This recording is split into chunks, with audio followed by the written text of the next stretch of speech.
Welcome to Connect to Develop, where we bridge healthcare, strategy, and leadership insights. Hey everyone, welcome back to Connect to Develop. I'm Erika DeLeon here with my fabulous co-host Marney Reid. Today we're diving into a topic we've seen play out across countless organizations, knowing when it's time to bring in outside expertise. Whether it's fractional leadership or targeting consulting, or just interim support, more and more companies, health systems, and even physician practices are tapping into external talent to move faster, go deeper, and stay sharp. Absolutely agree, Erica. And actually, if you look at the data, it shows that there's been a serious uptake in healthcare consultants really coming in to assist companies with everything from market competition and patient care to operational efficiency and cost containment, regulatory and compliance, mergers and acquisition, and external support is really big in the digital and IT transformation sector. And what I really find interesting is, especially in the consulting sector, companies bringing in outside help for such a wide range of reasons. And I think it's really cool that I've been able to be brought in sometimes as interim. I've been brought in and been offered a full time role. And I think as a consultant, and for those of you that are out there, I think that's a really critical component to be able to have that range of opportunities. Erica, what have you seen companies bringing in, especially too, since you're in the same world and you've worked both on both sides? I think it just depends on one, industry type of organization, but just from my scope and my, side of things, it's always in operational, efficiency, increasing that operational efficiency, leadership development, and really just specific high stake initiatives that, just from a capacity standpoint, the extra set of eyes, the outside perspective and expertise just adds a ton of value. And what I've seen in practices is just really how much momentum that outside support can really create once they're in place. And to your point, you obviously created such great momentum, in the opportunities that you've encountered simply because they've offered you a full-time job as well. So not only did you create full-time momentum, but there was a ton of value that you added there. And so, thinking through some of those projects, you might have projects that are sitting in that someday column, we'll get to it sometime or when we have more time. And outside help is brought in to move that forward. And it could also be when leaders are just stretched too thin or just can finally focus on priorities that only they can drive, right? It's all about adding capacity or refocusing that capacity. And then teams just start to see what good looks like when new systems, new processes are introduced, new perspectives. And so it's not just about solving a gap, it's really about raising the bar for the whole organization. And I really believe that's where fractional and or consulting support can really make a lasting impact even after that relationship ends. Very much agree. And I also think it's great when leaders look at their existing talent within an organization and say, hey, we want to either adopt this new process, technology, or we want to launch into a new sector or with a new initiative. And they say, we've got the talent that can learn. So what if we just brought in a subject matter expert for the interim, had them train up the already talented people inside, and then the consultant moves on, the internal team gets it up and running, and then they can maintain it. So let's really break down the three essentials that companies should consider when they think about when to bring in outside help. And one of them is obviously knowing when it's the right time to expand your bench, right? To bring in more talent, to round out the team, to engage subject matter expertise that maybe you don't yet have within your organization. Number two, understanding exactly what kind of support and skill set that you need to bring in that can drive results.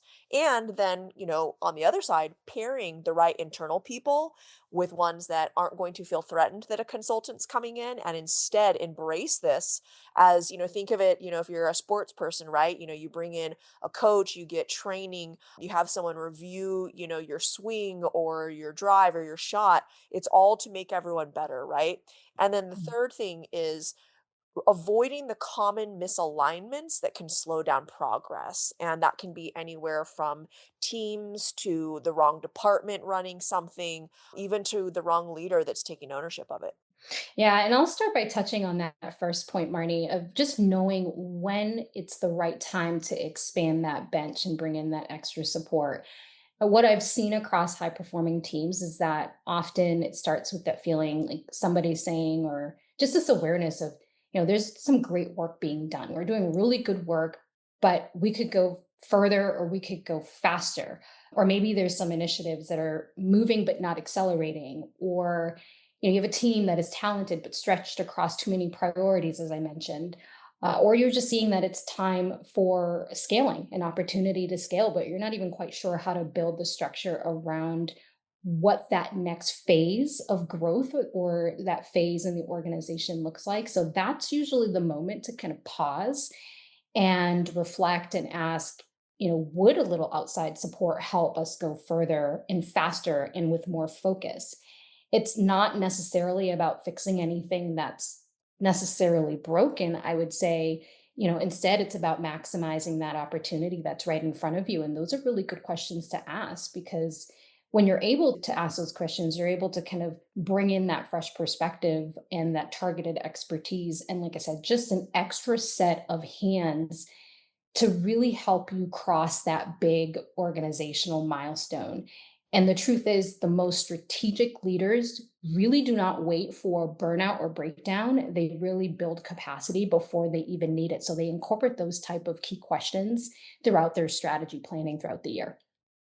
Absolutely. And another thing to look at too when saying, okay, do we need to bring in expertise is I suggest to companies that they look for what I call the dormant projects, right? Those high impact projects that everyone agrees are important and either no one owns, or the inverse where too many people feel that they own it or they want to take ownership. And so really that just becomes one big stagnation in the execution process.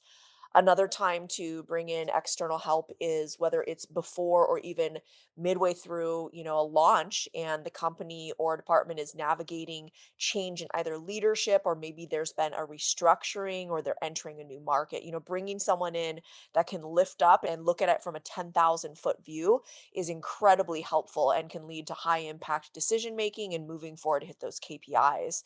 And so I'd say those are also some things to add on to your great list of when to bring in and expand your bench, as you say.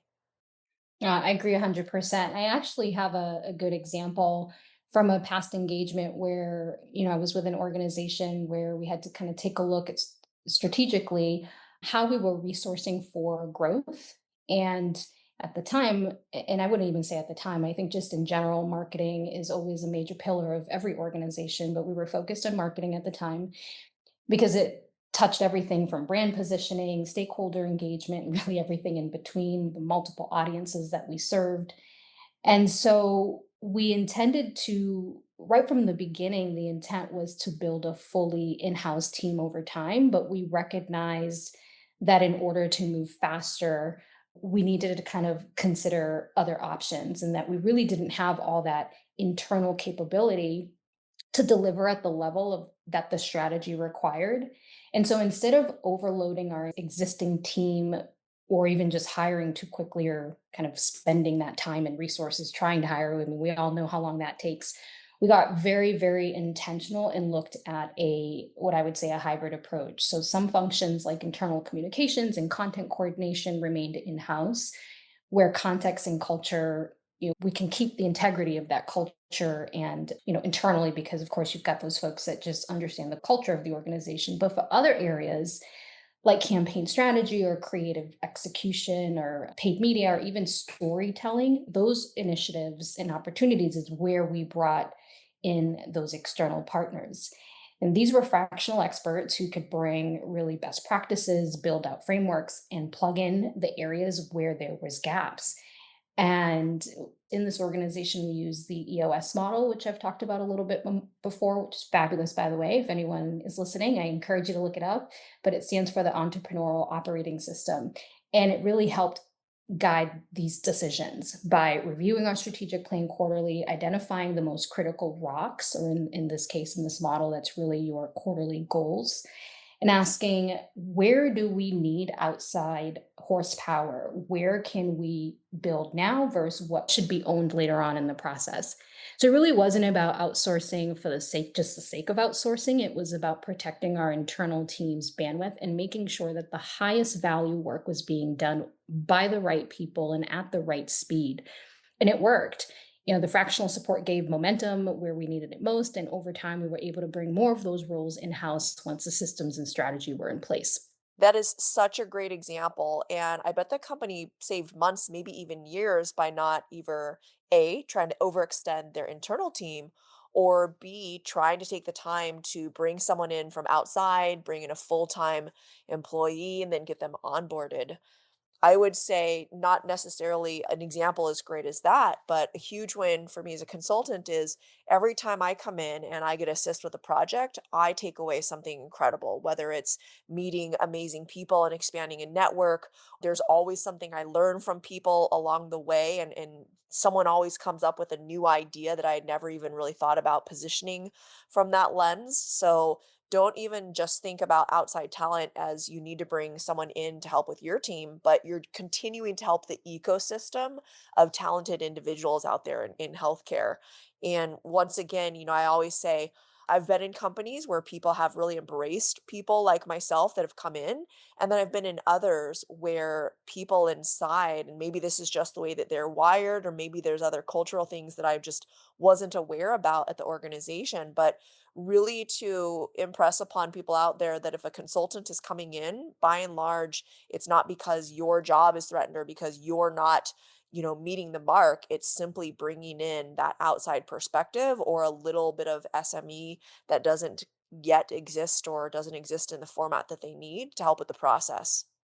That's such a good point that it's really a reciprocal relationship, which I love that you point out. And, I always ask folks that I work with, when you're in the moment of making this type of call or consideration, ask the question, Is this a short term capacity gap or long term capability that we need to build in?"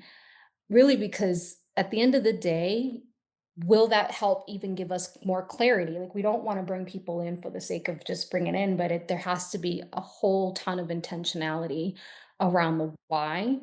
And so that way we're not just creating more work to manage, because that's just another bottleneck. So are we trying to go faster? Are we trying to go deeper? Or just get out of a stuck place? And I think that'll help narrow the scope of the work and help identify the type of, whether it's short-term contractor, consultant, like what type of profile are we looking to bring in? And these answers will just help shape that. And not only that, but how long they stay and what the actual length of that engagement will look like. Absolutely, and it varies. I mean, some consultants come in literally just to, do a high level review, maybe a few days of strategy session, and the team takes the blueprint and they run with it. Other times they come in, they get everyone aligned on something, and then they help project manage it, right? To make sure that the KPIs are getting hit, that accountability is being measured and fulfilled. And what's been really interesting too is sometimes a company will bring in a consultant and then realize there's an entire FTE for a role that needs to be filled that they didn't realize could, be the pivotal thing that helps them march forward and faster. I think what's interesting is if I look back, and this is just a little bit of self-reflection, since I had the honor of, launching a program from the ground up at a huge industry leader in med tech, and that was about, goodness gracious, not to date myself, about 10 years ago. And then after I was, able to get that up and running, getting recruited over to more of a patient services organization in the ASC space, and once again, finding there's a need in business development. How do we create an initiative that, supports the goals? And I think I kind of managed myself into a consulting role just simply by really enjoying finding the need in the organization and piloting something and then scaling it and then turning it over to a team to just continue to run.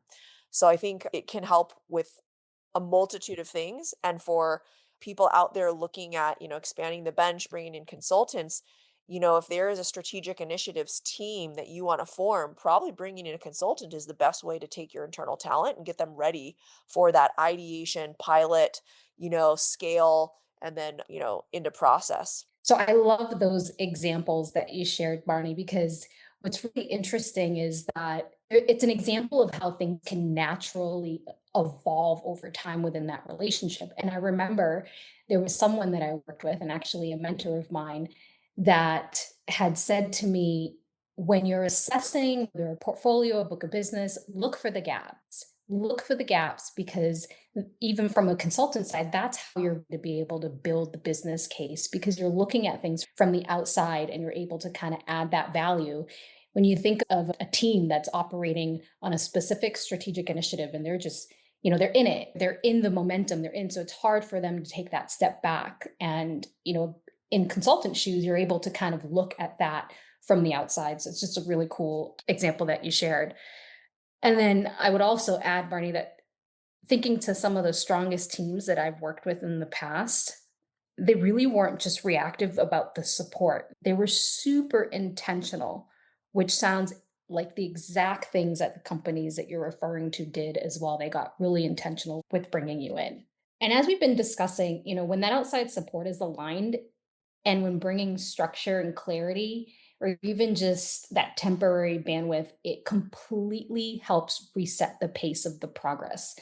What's interesting is that, to your point, which you highlighted earlier, it doesn't always necessarily stay temporary. There's been several cases where someone's come in to fill a specific gap and they do become such a natural fit, both culturally and strategically. And so it's almost like it serves as a pipeline assessment, where the organization is bringing in help, but they're also, maybe there's an opportunity for a new identified role and that person just happens to be a fit. So it does kind of serve as a pipeline. I do think that more leaders should see fractional or consultant support not just as a fix, but just a way to test the involvement of the org structure, especially for early and mid-sized companies that are just, always in scaling mode. And it's a fast track to just that talent that you might be looking to get into the future of the organization at some point, whether it's short term or long term. We hope today's conversation really helped those of you reframe either how you think about bringing in outside report or how you think about working with them if you are on one of the teams that get tasked with pulling through an initiative or launching something new with outside support coming in. Thank you for joining us for another episode of Connect to Develop, and we'll see you next time. You can find more interviews on our YouTube channel at Marney Reid Presents.